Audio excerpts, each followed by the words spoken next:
Olá mais uma vez, turminha, como vão todos? Sejam muito bem-vindos a esse nosso terceiro vídeo do tutorial para redação de contratos sociais.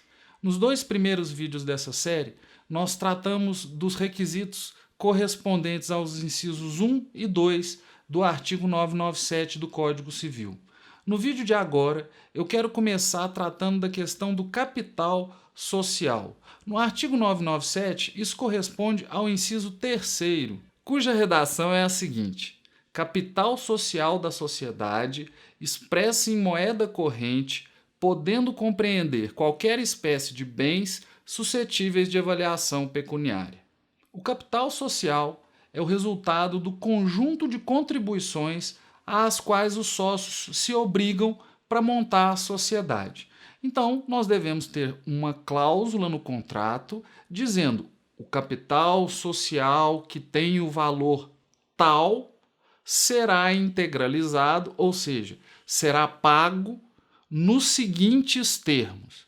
E aí deve-se prever como cada sócio contribuirá para formar este capital social. Nos termos da lei, pode ser com qualquer espécie de bem, desde que suscetível de avaliação pecuniária, e a junta não exige um laudo de avaliação. É aquele valor que os sócios atribuírem e reconhecerem para o determinado bem. A lei também prevê que o capital social possa ser integralizado com crédito, então a pessoa pode transferir um crédito para a sociedade ou ainda a previsão simplesmente de que ela irá pagar. Como que isso é exigido nos termos da lei? A lei não estabelece um modo como deva-se integralizar o capital.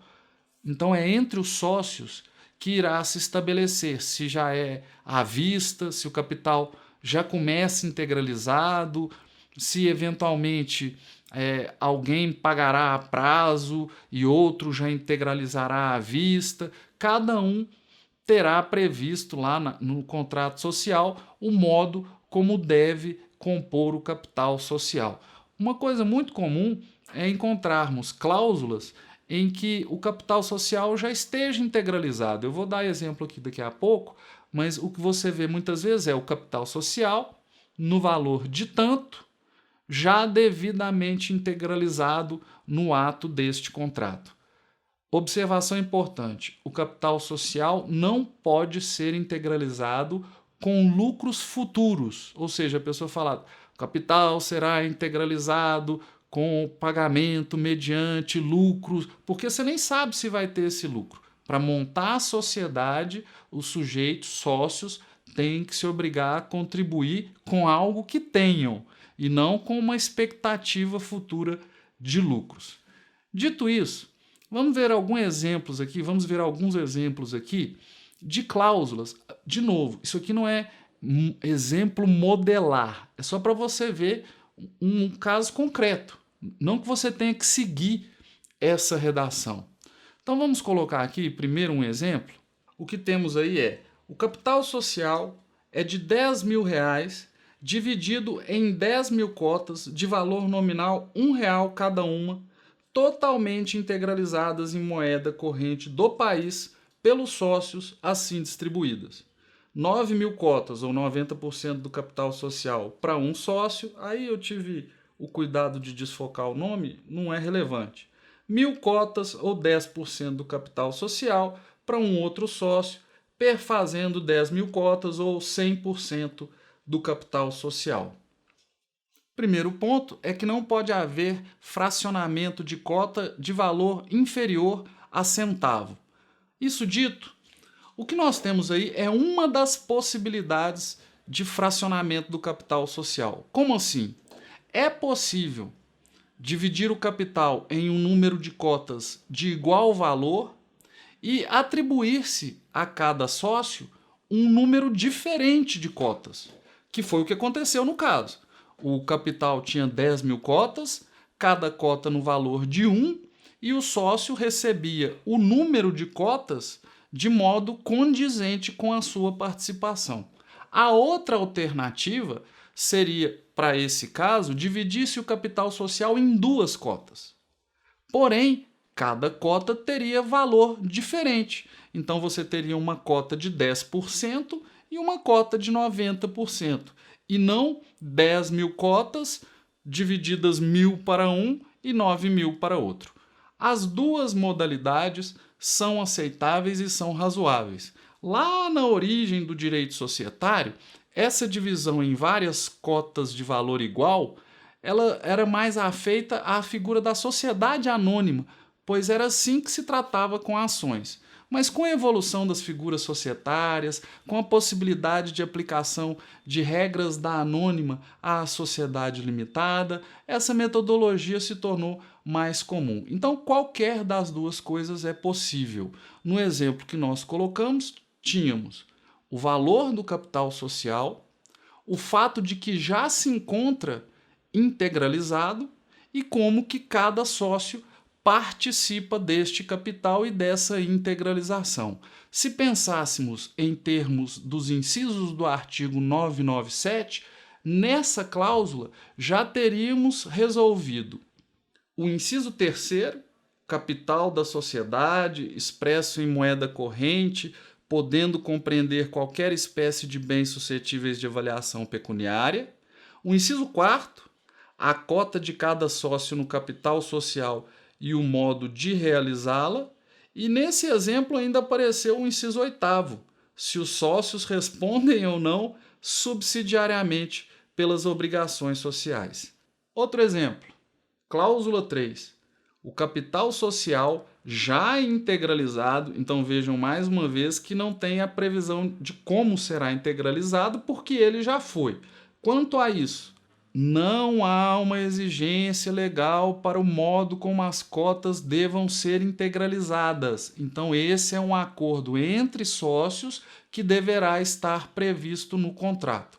Um cuidado que se deve tomar é que a participação de menores incapazes em sociedades limitadas depende de o capital estar integralizado.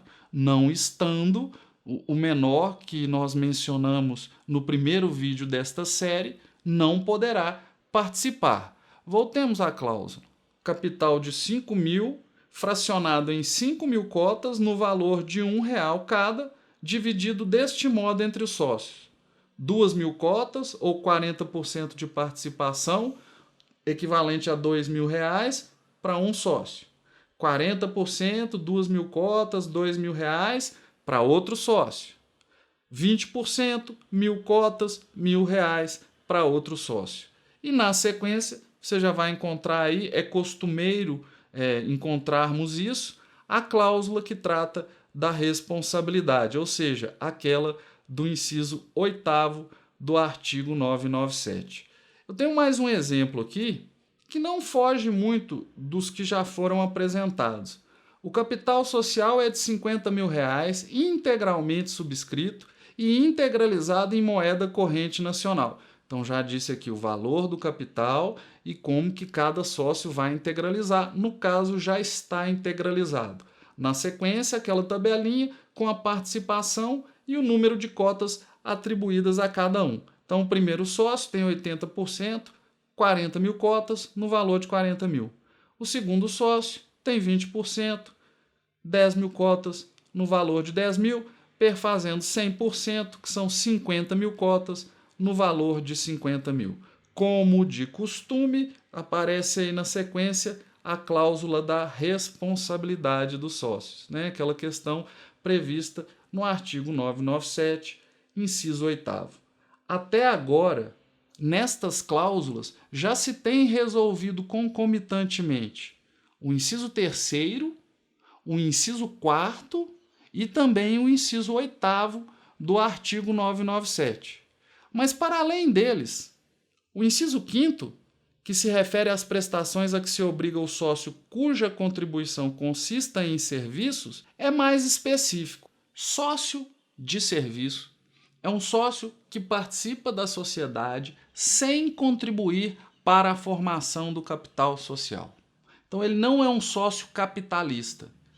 O contrato social tem que prever qual é a contribuição dele, ou seja, qual é o tipo de serviço que ele irá prestar, mas essa é uma contribuição que ainda virá e cujo valor é muito questionável.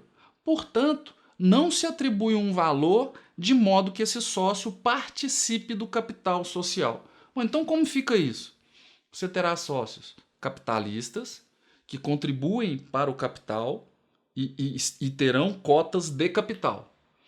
E terá os sócios ou sócio de serviço, que contribui com o trabalho e tem cotas de serviço. Mas como que fica isso? O valor do capital é a soma do valor das cotas de capital. Então você tem uma sociedade que terá cotas que correspondem ao capital e cotas que não correspondem.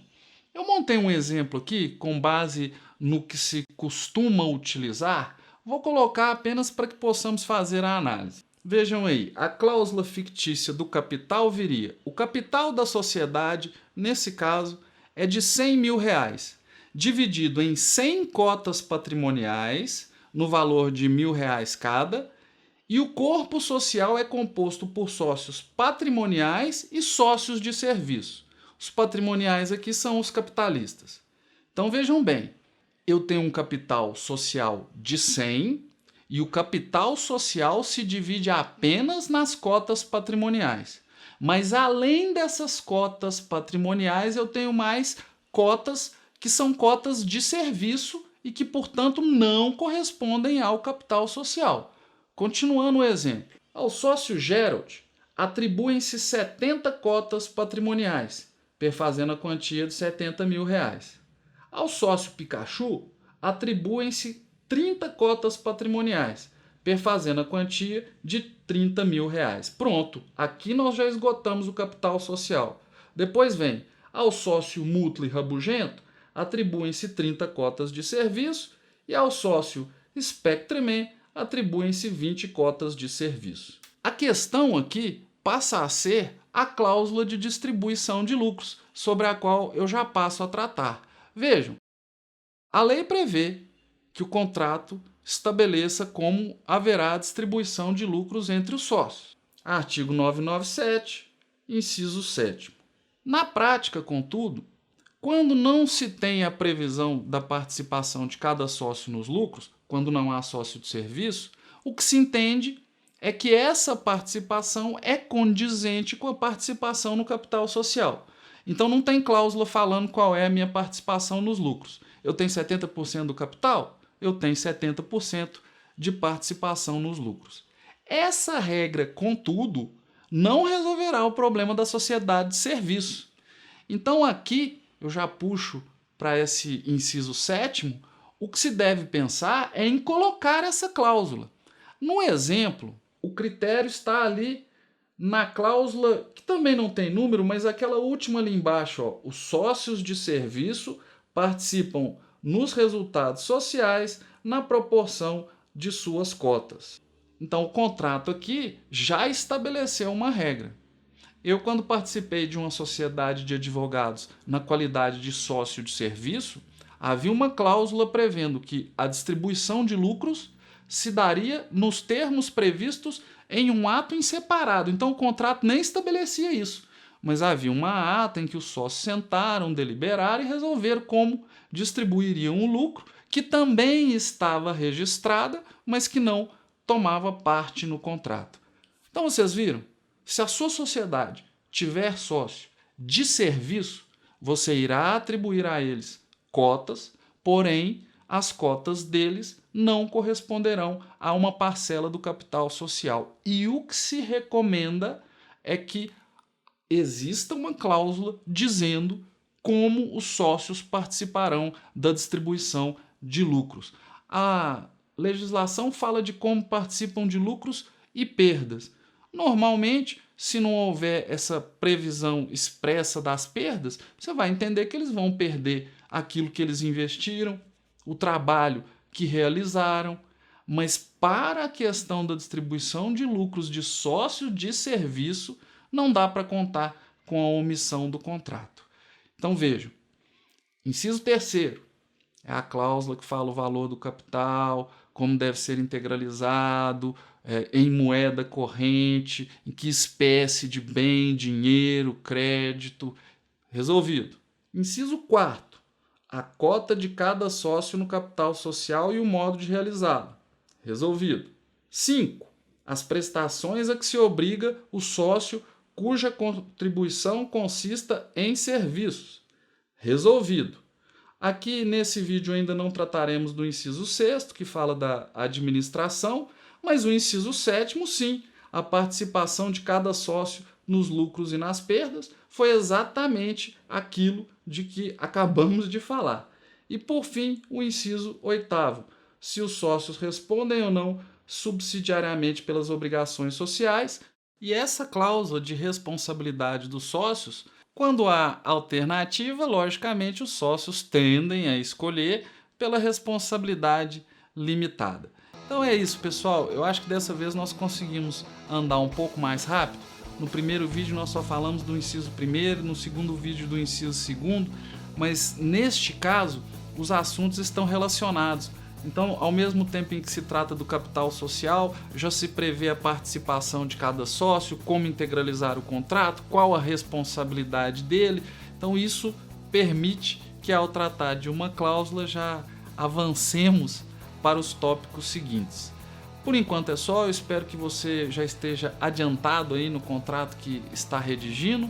Eu espero então que possamos nos encontrar no próximo vídeo aqui no canal, onde eu vou falar da administração, de algumas cláusulas que, embora não previstas na lei, são exigidas para registro, e o fecho do contrato para que possamos nos livrar e nos desfazer de mais esse encargo que é a redação desse contrato social. Obrigado pela atenção, amigos. Até a próxima.